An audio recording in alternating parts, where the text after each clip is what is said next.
On this week's Peace and Prosperity, we discuss in depth the projectiles North Korea fired on 2 occasions, including what exactly they are and what implications they might have. Find out how the baseball community in South Korea has joined forces to help children from marginalized groups in society.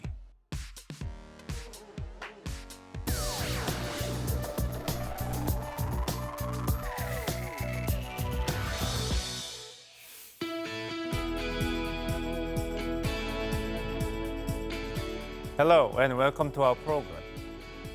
Seoul's plan to provide food aid to North Korea has already hit a roadblock following 2 missile attempts by North Korea. And North Korea's news outlet already condemned Seoul's move. What is going to happen to food aid to North Korea?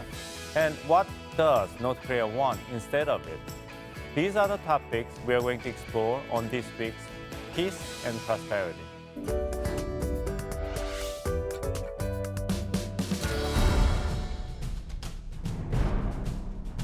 There is a growing debate over what exactly North Korea launched in its test firings on May 4th and 9th. The launch on May 4th in Wonsan involved a new type of tactical guided weapon, as well as 240 and 300 mm multiple rocket launchers with a range of between 70 to 240 kilometers. 5 days later, the North fired 2 short-range missiles from Gusong, Gyeongbuk-do Province, in the direction of the East Sea. The missiles flew 420 kilometers and 270 kilometers each. The pictures of the 2 launches released by North Korea appear similar, including how the part holding the projectile is broken into 4 pieces immediately after the release. While experts argue the same type of weapons might have been used for both provocations, Seoul and Washington identified the projectiles of May 9th as missiles, citing the much longer flying distances compared to the previous launch. 9일 같은 경우에는 2발의 발사체가 방사포라고 보기에는 너무 먼 거리까지 식별이 됐었습니다. 270km 이상의 2발이 합참 발표상으로는 식별이 됐었기 때문에 좀 더 쉽게 이제 단거리 미사일로 판단을 할 수 있었을 것으로 보입니다. There is also a lot of discussion about whether the projectiles fired on 9th were ballistic missiles. On the other hand, ballistic missiles are powered by rockets during the boost phase.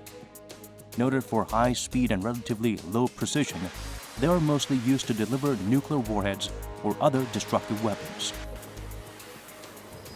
왜 위험하냐 하면 이게 속도가 너무 빠릅니다. 그렇기 때문에 방어하는 측면에서 이걸 막기가 참 어려운 측면들이 있습니다. 특히나 이제 거리에 따라서 이제 속도가 더 많이 붙는 성향들이 있기 때문에 그런 부분들이 이제 요격하거나 방어하는 입장에서는 많이 어렵습니다. The main consensus among local experts is that the projectiles were a North Korean version of Russia's Iskander, a tactical short-range ballistic weapon known for its ability to perform evasive maneuvers. Considering the longer range than the original Iskander, experts say they could be an enhanced derivative of the Russian ballistic missile system. UN Security Council Resolution 1718, adopted in 2006, placed a ban on North Korea's ballistic missile tests, and Resolution 1874 in 2009 called for North Korea to suspend all ballistic missile activities. In Resolution 2397 of 2017, the UN body reaffirmed its decisions that North Korea shall not conduct any further launches that use ballistic missile technology, nuclear tests, or any other provocation. While taking a cautious stance without classifying the projectiles as ballistic missiles, President Jae-in sent a clear warning to North Korea. 북한의 이런 행위가 거듭된다면 지금 대화와 협상 국면을 어렵게 만들 수 있다라는 점을 북한 측에 경고를 하고 싶습니다. During an interview on May 10th, U.S. President Donald Trump said that he does not consider North Korea's firing of short-range missiles as a breach of trust at this point. It seems both Seoul and Washington are trying to keep tensions low and the momentum for dialogue with North Korea alive. 탄도미사일이라고 발표했을 경우에 유엔 안보리의 대북 제재 선상에서 대화보다도 압박 제재에 국제사회의 이 목소리가 커질 수 있다는 측면, 탄도미사일, 그리고 순환미사일 모든 것을 다 포괄적으로 담을 수 있는 그런 차원에서 단거리 발사체라는 그러한 하나의 목소리를 내고 있는 것이 아닌가 생각됩니다. Amid heightened tensions within the international community following the North's multiple provocations, it remains to be seen what directions Seoul will take in North Korean diplomacy.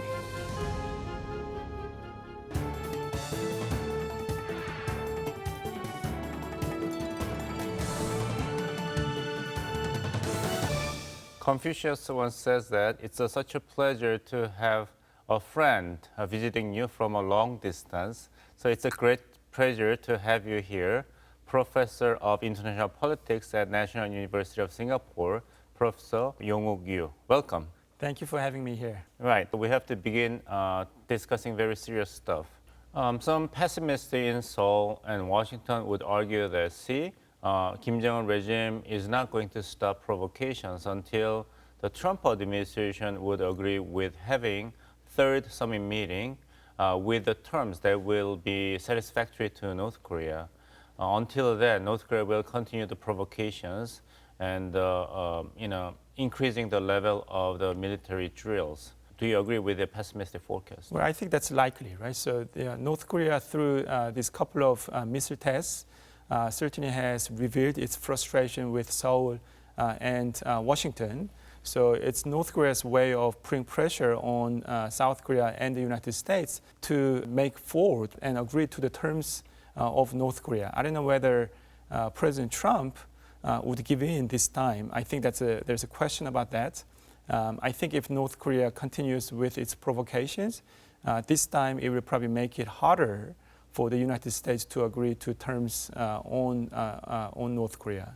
Then it'll be very unfortunate for both Koreas in terms of not keeping major and groundbreaking agreements in order to reduce military tensions on demilitarized zone, as agreed in the first in Panmunjom Declaration on April 27 last year, and another declaration, Pyongyang Declaration, on September 19th. Yeah. So, what is its future like? The joint effort to reduce military tension across the DMZ. Yeah. So if I remember the Pyongyang Declaration, the paragraph 2, right, discusses about joint efforts to alleviate military tensions on the Korean Peninsula.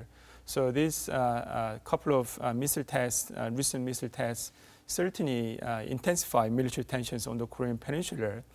Although President Moon, in a televised interview, seems to hold the view that the recent missile tests, what he calls projectiles, were not violating the terms of the Pyongyang Declaration. Okay. I do not necessarily agree with that view, but I can understand why President Moon wants to hold that view.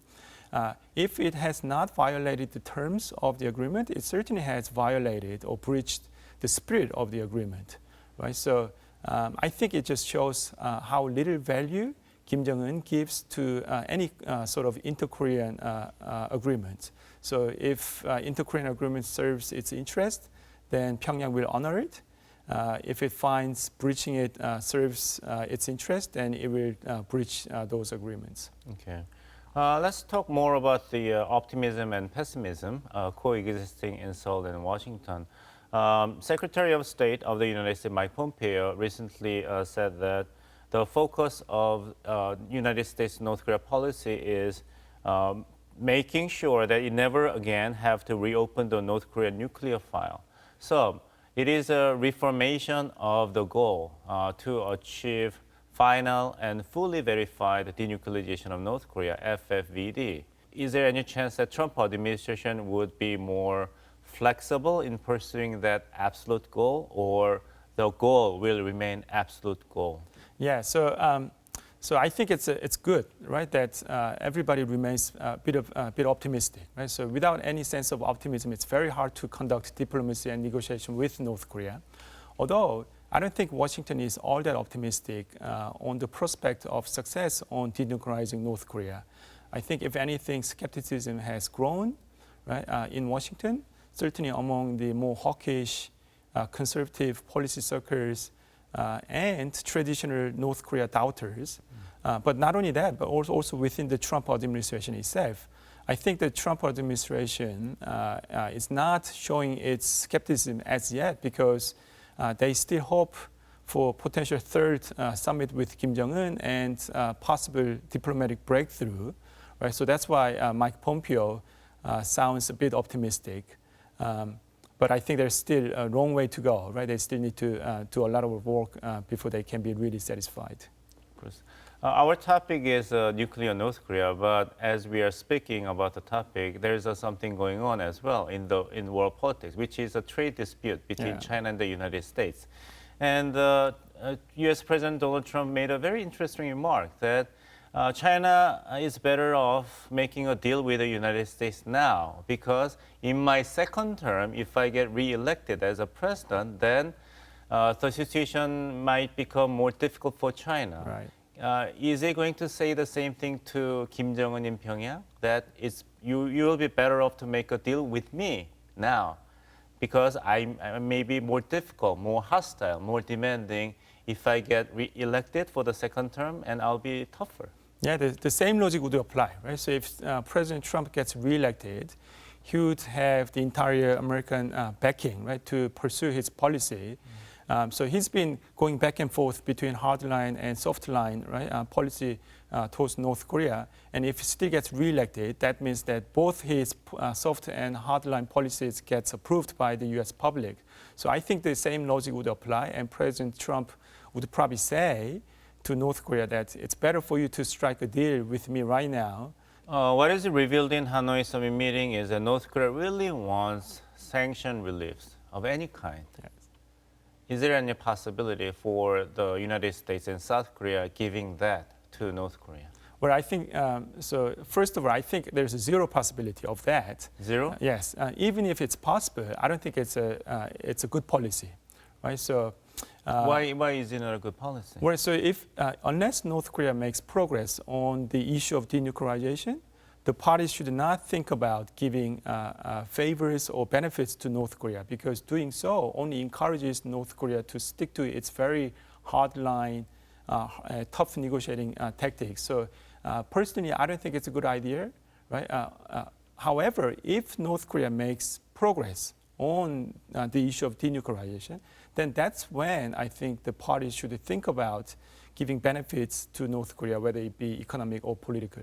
You seem like saying that it is unlikely, but if ever the price is right, then there might be exchange of sanction relief and denuclearization action by North Korea. Yes, is it correct? Yes, absolutely. Then what about the breakdown of a Hanoi summit meeting? Kim Jong-un proposed giving up nuclear complex in Yongbyon in exchange for 5 United Nations Security Council resolutions. Right.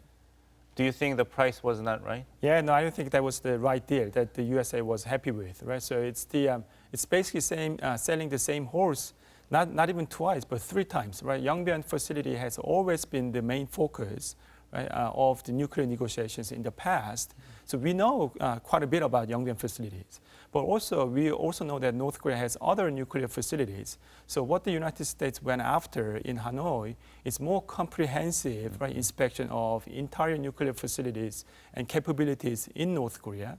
And that's something that Kim Jong-un was unwilling to accept. Right? And of course, the United States was not willing to lift sanctions just for the inspection of the Yongbyon facility.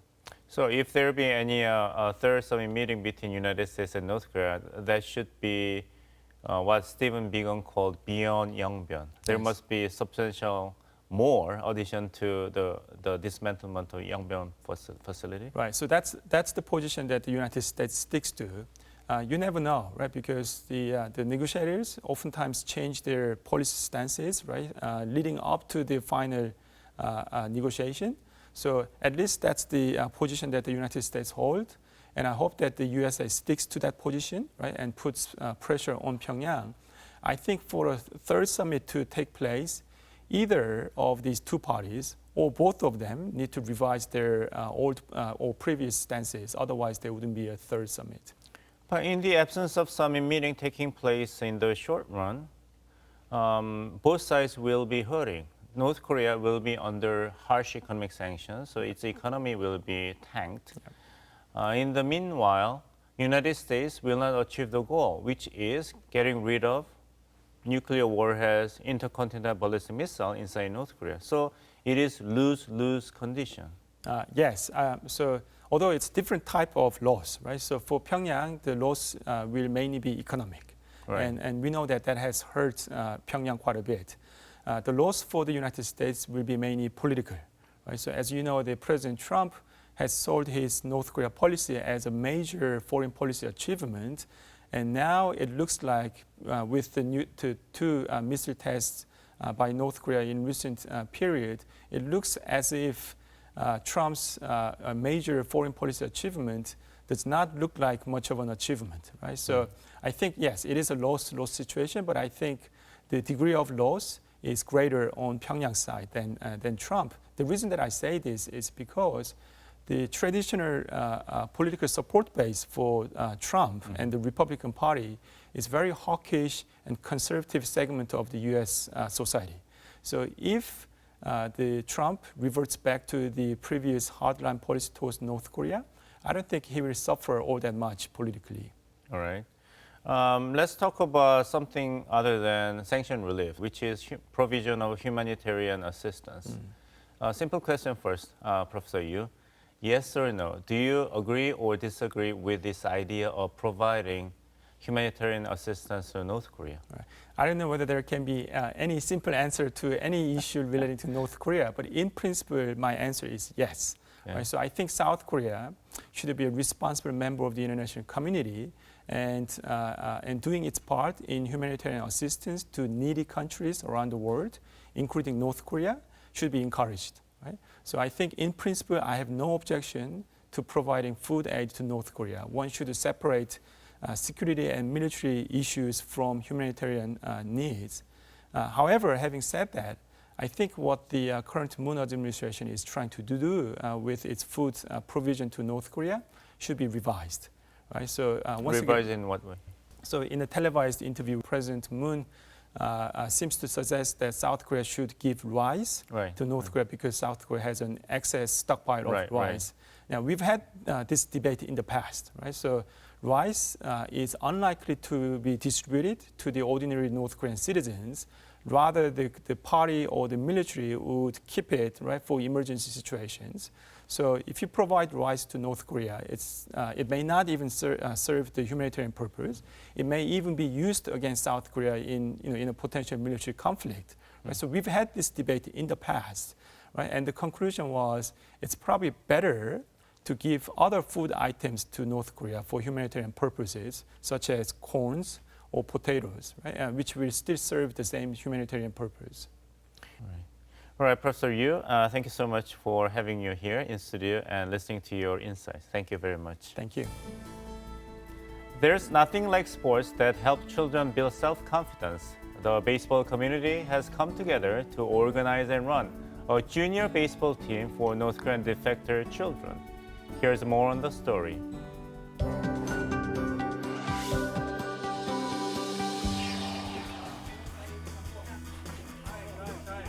Training is in full swing at Goyang Dinos Junior Baseball Field in Gyeonggi-do Province every other Saturday.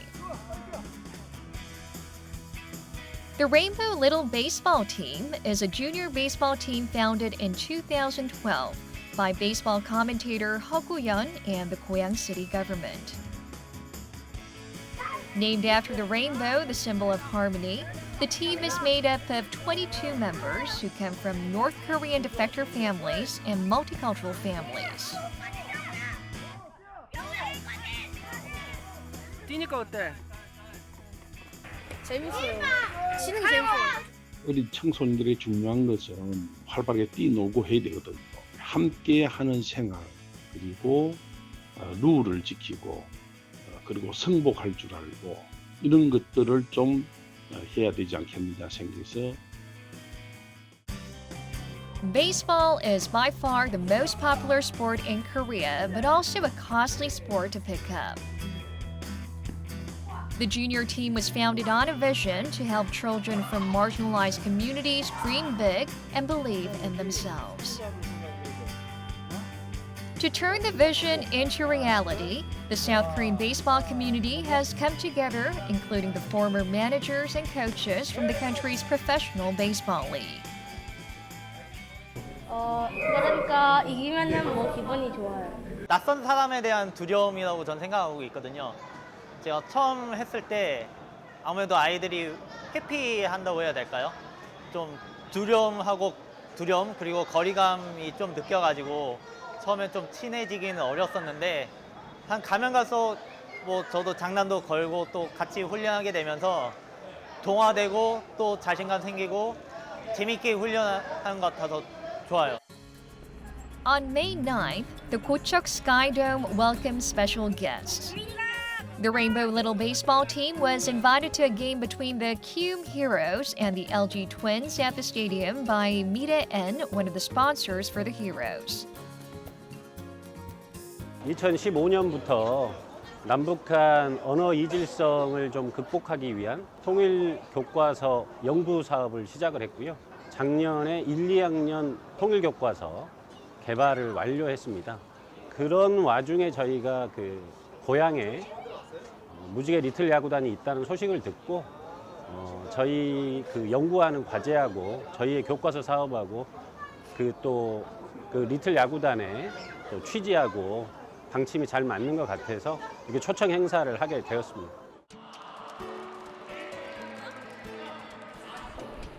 From the junior team, Kim Eun-ju was asked to throw out the ceremonial first pitch prior to the game. Kim's mother is a North Korean defector who fled to the South in 1998. She still remembers the hardships she endured settling into a new life. Oftentimes, she felt helpless and isolated in the face of challenges. 그냥 죽으라고 일만 하고 죽으라고 그냥 돈만 벌어야 되고 내 삶에 어떤 희망이라는 게 보이지 않았어요. 그래서 내가 이렇게 살면 안 되겠다. 나도 뭔가는 나한테도 어떤 다른 사람들 같이 똑같이 여기 대한민국 사람 같이 똑같이 나도 무언가는 자식들한테 우리 아이들한테 보여줄 수 있는 당당한 엄마가 되어야 되겠다. 이런 생각을 어느 순간에 가지게 되었어요. 괜찮아. 마음 놓고 그냥 편하게 던져. 됐어, 그래 이렇게 해서 던져. 이렇게 던지면 되잖아.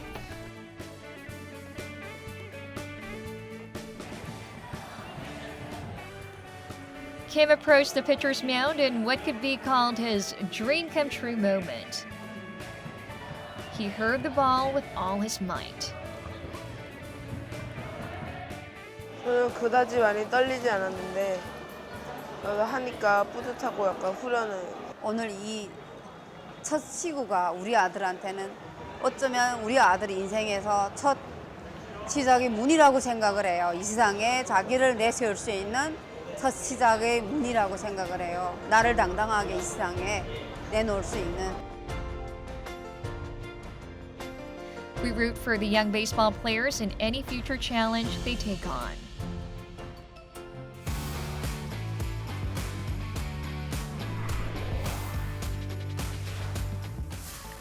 Hong's keyword this week is humanitarian assistance.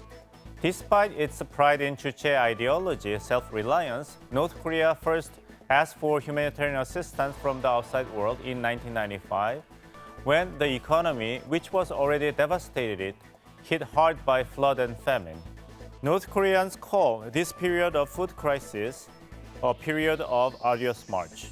The numbers vary, but it is estimated that at least 10% of the entire population died of starvation. Since then, a number of organizations have provided humanitarian assistance to North Korea, but it has posed some unique challenges to aid providers. First, acknowledging economic crisis is difficult for the leadership, armed with Juche ideology. And second, the regime is paranoid about maintaining control and keeping outsiders away from sensitive areas inside the country. As a result, providing food aid and medical aid in timely fashion and to people who actually need is always a big challenge for aid providers. According to the United Nations data, half of the children in rural areas in North Korea do not have access to safe drinking water. And 1 in 5 children in North Korea suffer from malnutrition, which leads to stunt growth. The current situation is, of course, very dire for North Korean leadership and its people. We have to keep a close eye on the situation on the ground. Turning its food aid plan into a reality will be a lengthy process for Seoul, as it requires in-depth discussions and consensus building. We'll keep a close eye on future developments. And this is where we wrap things up. We'll be back next week. Thanks for watching.